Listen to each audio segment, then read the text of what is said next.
Hey guys, as you probably know, we recently got back from India and we wanted to go over certain points or suggestions we've gained from all our time there to help you, if you're deciding to go to India, make your trip better.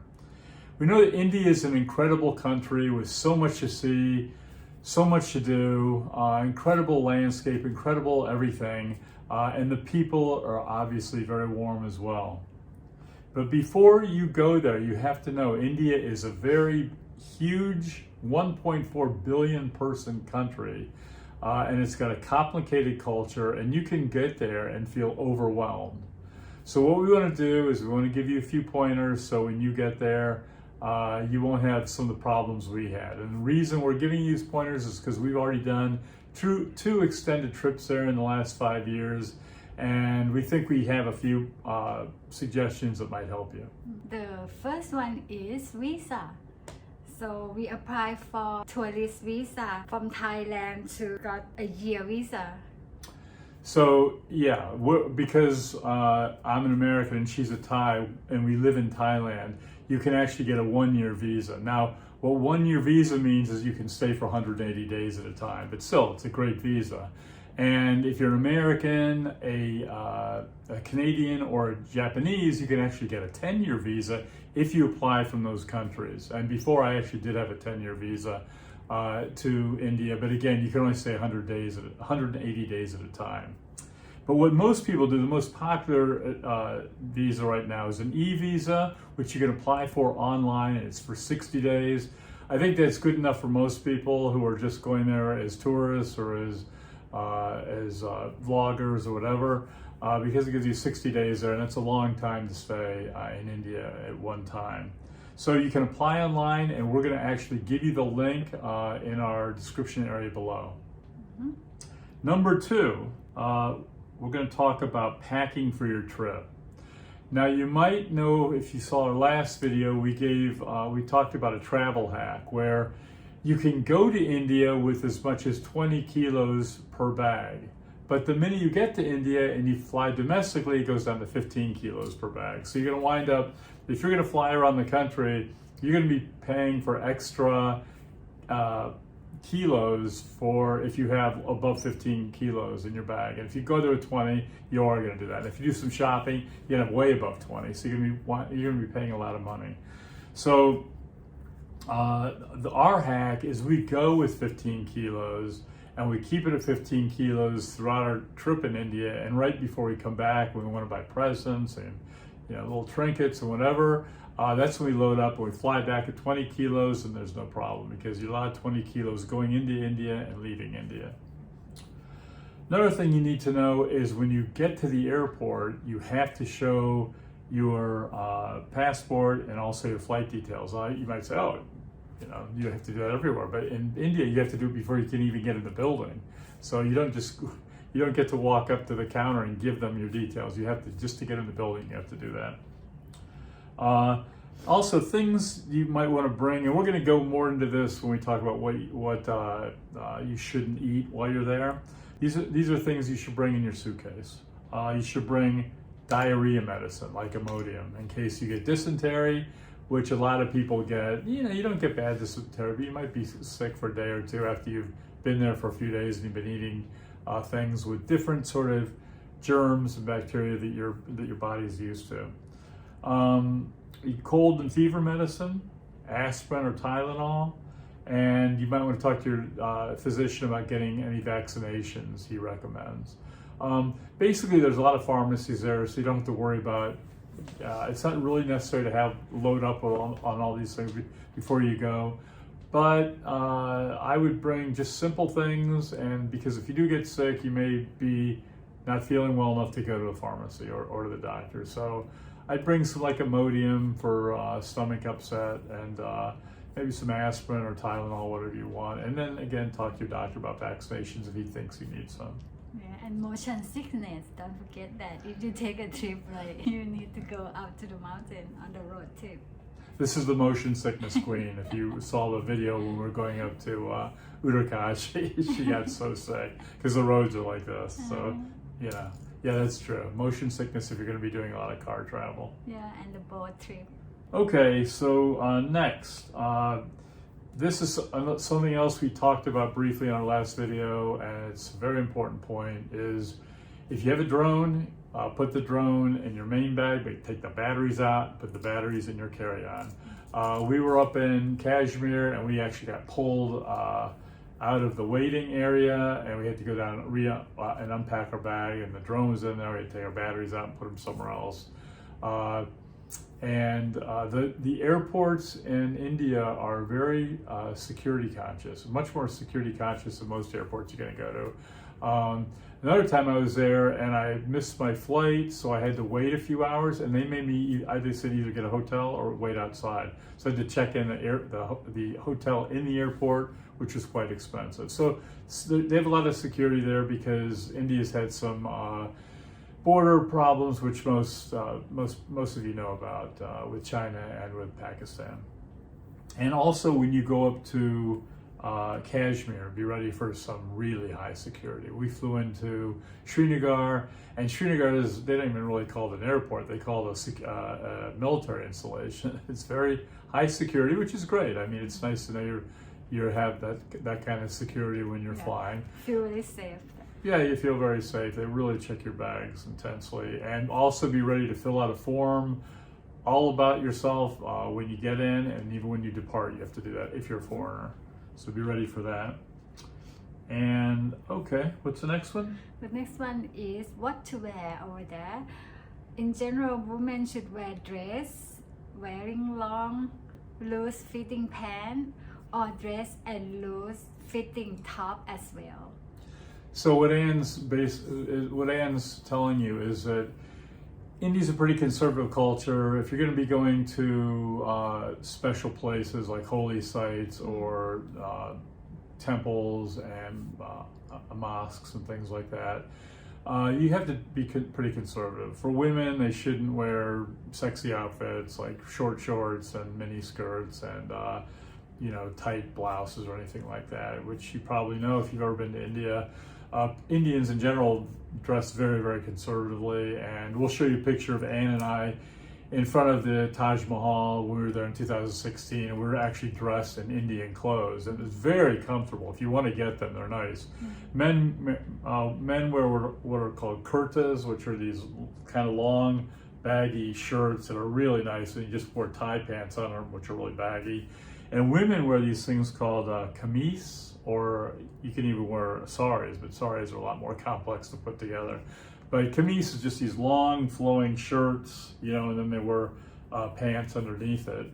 And it's very comfortable, especially in hot weather, and a lot of Indians just wear that normally. I mean, if you're there as a tourist and you don't want to buy all that stuff, that's fine. But if you're a guy, just wear long baggy pants, and a guy can get along with this, but the girls have to wear more than this. I mean, you have to wear, could you wear that, you think? Yeah, but I should have scarf cover me. Yeah, especially to get into temples and mosques, you need to wear a scarf. Remember, we went to the Sikh temple. Yeah. I think we both had to wear, you had to wear hats. So, yeah, just be ready for that. And, if you're going to dress, if you're especially a woman and you're going to dress revealing, just be ready to get stared at and maybe not be able to get into some of the places. It's just easier. I mean, if you're in a 5-star, if you're a resort or if you're on the ocean or something, that's fine. Okay. Also, take note that in winter months, I would say from probably the middle of the country up, you're going to want to bring some warm clothes because at night it gets cool. I'm talking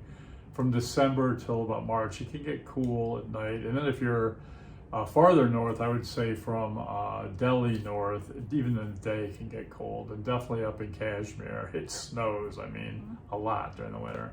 So just be prepared for that. If you're, know where you're going to go in India before you pack, and if you need warm clothes, bring them.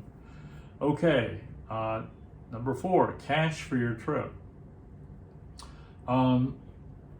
Okay, so what we usually do is we go in and exchange money before we go. And the first time, I think we just did it at the airport. So you can do it at the airport. I can't remember how good the exchange rate was, but I just know since then, whenever we've gone, I've just gotten cash, before I go. So we do it before we go. Also, when you're out in the in this, what do you call it? Out in the provinces or out in the small towns and stuff, ATMs very hard to find. And if you do go to ATM, remember that first time we were there, we go to ATMs and they didn't even have any money. Yeah. Sometimes ATMs didn't even have any money, or the exchange rates vary widely. I mean, very widely. I remember the time we were up in one time we were up in northern India, and there were 3 or 4 of us all changing money, and we all get different exchange rates. Mm-hmm. Anyways, so it's just better. I just bring my own. It's easy, and the exchange rate for dollars is about 82.5 rupees per dollar. For baht, I think it's I have it written down, 2.4 rupees to a baht. The next one is mobile phone SIM card. You can get prepaid SIM card at the airport, hotel, and the kiosks around town. Right. So as Ann said, you can pick up prepaid SIM cards at your hotel, at the airport, and at kiosks, which are in shops or malls or just out in the street. Very easy to get. Mm-hmm. So also roaming connections are pretty good, I would say, in the big cities, but the farther you get out of the big cities, the worse they get. So if you're way up in Kashmir or something in the mountains, your roaming connections probably aren't going to be that good. So transportation within the country. Okay, there's about 4 main transportations. Number 1 is trains. Trains are used more widely than anything by the Indian population. We've been on trains before. Trains are fun. You get to make friends there, especially on sleepers. And the 2016 trip we did there, we did a lot of train trips.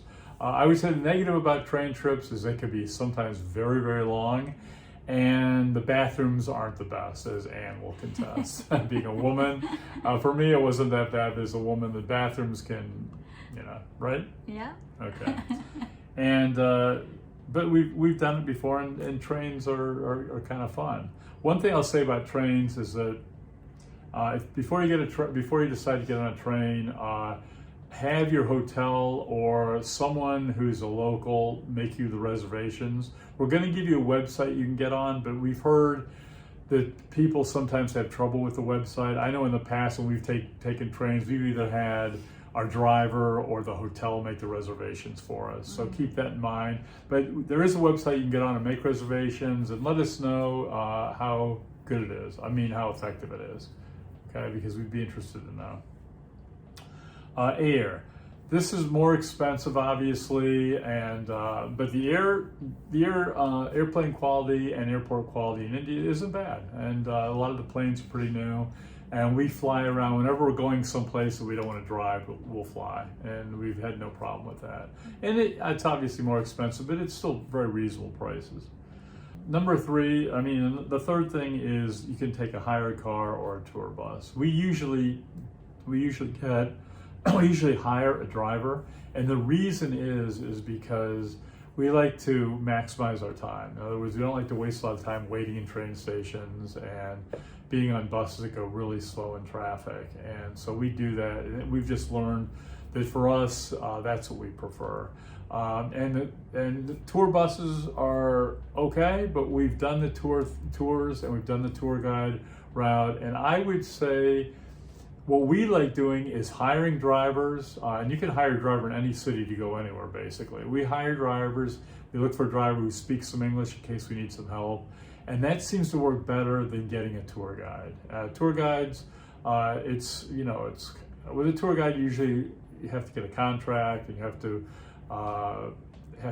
negotiate everything, what the tour guide, what's paid in the tour and what's not paid in the tour. And we've done that before, and we've just decided the last trip that just getting drivers is much easier. You pay the guy, you go somewhere. You don't have to worry about paying all his meals. You don't have to worry about doing all this stuff that you do sometimes with a tour guide. So that's the way we do it. So besides hired cars and tour buses, in cities, there are taxis, there are buses, there are rickshaws. We're not going to be in a rickshaw except for fun, but there's auto rickshaws, which are like tuk-tuks here in Thailand. And actually, those can get you around pretty quick. The drivers are absolutely crazy. You just close your eyes and just watch a guy drive like this, and you'll be missing cars and people by inches, but somehow they hardly ever seem to get in an accident, and they're the fastest way to get around. If the pollution's bad and you have to go for a long way, I would definitely get a taxi. There's also taxi booking apps. They have Uber there, they have Ola, and they have Meru, and they have others too. Those are the three big ones. So remember that, because being in the city is much different than thinking about going outside and on a longer trip. So longer trips are trains, air, and hired cars and tour buses. And in cities, it's taxis, buses, auto rickshaws, which are like tuk-tuks, and taxis on booking apps. Those are your choices. Number 7 is understanding the culture. Indian had 5 main religions, and they are Hindu, Sikh, Muslim, Buddhist, and Christian. And what's amazing is 3 of those religions all originated in India. That just shows what a spiritual place it is. And India, we soon discovered after we got there the first time, India is one of the most spiritual places in the world. And because it's so spiritual, these religions really define the culture. So if you're in a place in India that's very, very Hindu, for instance, there are these Hindu holy cities, such as Rishikesh, Uttarkashi, Gangotri, and Varanasi. These are what are called Hindu holy cities. And by holy cities, it means that the overwhelming makeup there of the population is Hindu, and they have a lot of holy sites, and they're very well known throughout the country. And most of them, I think all of these are right on the banks of the Ganges River, which is, again, a holy goddess, which is called Ganga. So if you're in one of these cities, you have to understand that the diet is going to be vegetarian. The varieties, you can't go out and get a steak, you can't have any meat dishes unless you're maybe outside the city or in a 5-star hotel. But basically, for most people, you're not going to have that kind of selection. But who cares? I mean, the vegetarian food in India is the best in the world. Whether you're vegetarian or not, you will like the vegetarian foods there. It's very, very good. So, but you'll find that in some cities. So, and then you'll go to other cities, for instance, up in Kashmir. And the section of Kashmir we were in was very Muslim. We were in Srinagar, Sonamarg, and Gulmarg, and they were all Muslim cities, or mostly Muslim population. And they eat, they have a diet. They have lamb, goat, fish, chicken, eggs, and the culture is Muslim. So, and the holidays are Muslim, although, some other religions practice their religions there, but it's just basically a Muslim culture there. So where you are depends on what the majority is as far as the religion. Now, big cities have everything. They have all diets and all different religions, so it's much easier because it's much more flexible. But when we were, for instance, I would say probably almost half our trip, we were in Hindu, maybe more than half our trip, we were in Hindu India, and we was a strict vegetarian, and it was just total Hindu culture, which was really, really fascinating. And the food was great. Now, speaking of food, let's talk about food you want to avoid, okay? If you're touring India, you'll run into other tourists, and they will agree that it's not if you're going to get sick, it's when you're going to get sick, because there's a whole group of germs and bacteria and whatever that you're going to be exposed to in India that you've probably never been exposed to before. It's a different culture. Also, the water there, a lot of the tap water you don't want to ever drink, and so you get the whole new group of germs and bacteria attacking your body. You've got water that's not so great. You have to drink bottled water.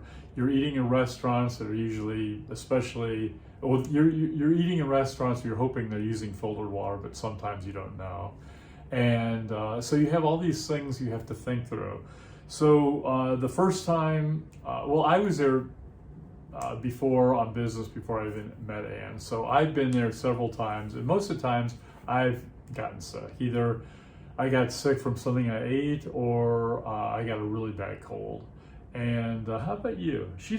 Ann's from Thailand. Her stomach's pretty tough. Have you ever gotten sick there? Of course. You got sick too? Okay, so Ann got sick, but did you ever get a cold? I don't think you've ever had a cold there though. No. Okay, so so anyways, especially for Westerners, Thailand's right next to India, and Ann grew up in Thailand, so plus she's got a little Indian blood in her, so she's probably tougher than I am. But the first few times I went to India, I always got sick. Usually the first couple days, it's just dysentery. You get dysentery for a couple days. They call it Delhi belly there, which is kind of cute. But you won't feel good. You won't be able to eat. You'll be running to the toilet for a day or two, and then you'll get over it, and then you'll learn what not to eat. And the more disciplined you are with the way you eat, the more likely you are not to get sick. So I'm going to give you some rules that we followed this last time, and neither of us got sick. Mm-hmm. And thankful. I got a cold, but we never got sick from the food. Yeah, but thankful for our tour guy. That's He right. washed everything. Right. The cook make food for us. For the first few days, we had a tour guide, and he knew we didn't want to get sick because we knew him from a previous trip. And he gave us the guidelines, and there was a few times when we were way out in the middle of nowhere, and we had to eat, and he would actually sit and tell the cook what to eat, what to cook, and what to put in it, so I wouldn't get sick, and I really appreciate it. Yeah. So I'm going to give you 8 guidelines. If you stick by these, you're probably not going to get sick. I can guarantee it, but you're probably not going to get sick. Number 1, do not drink the tap water under any conditions. I brush my teeth putting With a bottle of water. She does that, but I put it under the tap water for a second, but then after I'm done, I usually wash it off with bottled water, and I've never gotten sick that way. But yeah, it's probably a good idea. Just do not put the tap water in your mouth. Mm-hmm. Avoid street food, especially deep fried food, because a lot of times they use the oil again and again and again, it gets rancid. And you'll be in these street markets, and the food looks so good. They have all these incredible snacks and treats, and it looks great. But it's better just to buy those in your hotel or from a nice restaurant. They probably prepared them in better oil and without getting local the tap water on it. The tap water is the #1 culprit for stomach problems, so just stay away from the tap water at all costs.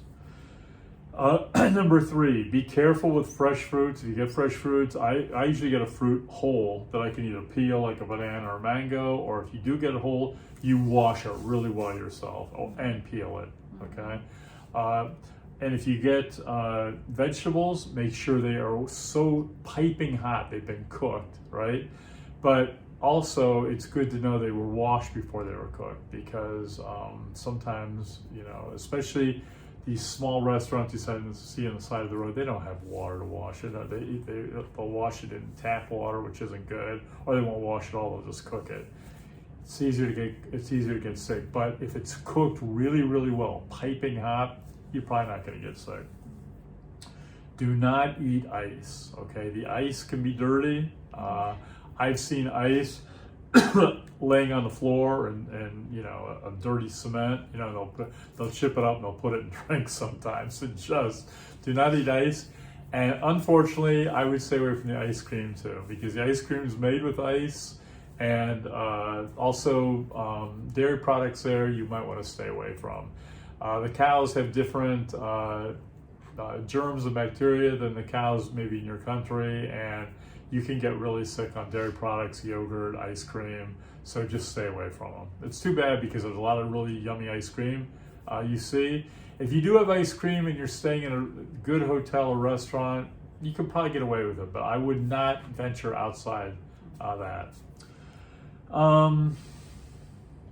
Eat where the locals eat. In other words, don't go into some place where nobody's there, right? We just got back from a place where it looked nice, but you looked in the back kitchen, they were cooking on the floor. So what you want to do is you want to eat at a place where locals eat, but especially foreigners eat, because they have stomachs more like you, and or eat at hotels. Those are the places to eat. Hotels are great, especially good hotels, and nice restaurants. You'll be so happy for it. And lastly, wash your hands often. So because you can make yourself sick. If you're touching things and then the food's nice, you start eating with your hands, you're in trouble. Okay, so what's number 9? Number 9 is using public toilets. Try to use your hotel toilet before you go out, and take the toilet paper and hand sanitizer with you all the time. Yeah, India, the first time we were there in 2016, God, it was so hard to even find a toilet. If you were outside and you were roaming around looking for a toilet, you usually just had to go out in the woods. I've heard in the last few years they've had an actual campaign to really increase the amount of outdoor toilets in India. And this last trip, I noticed that it wasn't as hard to find toilets. The problem is toilets, a lot of them are squat toilets, which most Westerns aren't used to. We're too big to usually get, to relieve ourselves like that. And also, the thing about the toilets that are the public toilets in India is they're washed very infrequently. The bathrooms are, you got to put a clothespin on your nose to walk in. And it's just the culture, and you just got to get used to it.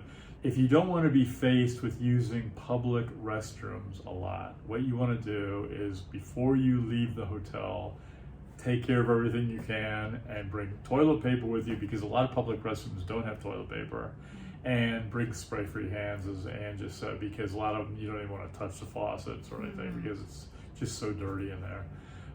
But yeah, we found that when we just take care of business early in the morning and before we leave, then you don't have any problems, for the rest of the day. Yeah. That's important. And lastly, the language. India's got 23 different languages, and that's not including all the different dialects and stuff, but 23 major languages. Hindi is the number 1 language used there, but only 45% of Indians speak Hindi, because so many of them speak different dialects. But it doesn't matter, you don't have to know all the foreign languages. I would say because there's so many languages there, Google, what's it called? Translate. Yeah, Google Translator is not used there much. But most people in big cities, especially in the tourist industry, speak English. And when you're outside of the big cities, most people you will deal with speak at least a little English. So we found we got along okay. You just have to, be patient and say things 2 or 3 times in English slowly. And even in the smallest towns, there's usually someone who can understand what you're saying. So we didn't really have much problems, did we? No. Okay. So just a couple final thoughts. We absolutely love traveling in India. We've been to India twice now. We've been to the farthest point south, which is Kanyakumari, which is the very south of India. We've also been to the farthest north India, which is Kashmir. So we've been around, but we still have so much more of the country to see, and we're the first to admit it. We love the warm people. The culture is incredible, the different foods. We love the wide variety of things to see and all the experiences you can have there. That's why we keep on going back, because it really, even though it's definitely got its challenges, it's a great place to go, and you can, you'll go to India once and you'll always remember the trip, I promise you. The country seems to have everything. It's got warm people. It's got great places to see. It's got tropical beaches. It's got the highest mountains in the world. It's got incredible temples, mosques, and just architecture. It's got great festive holidays. We were there during Diwali, which is the Festival of Lights.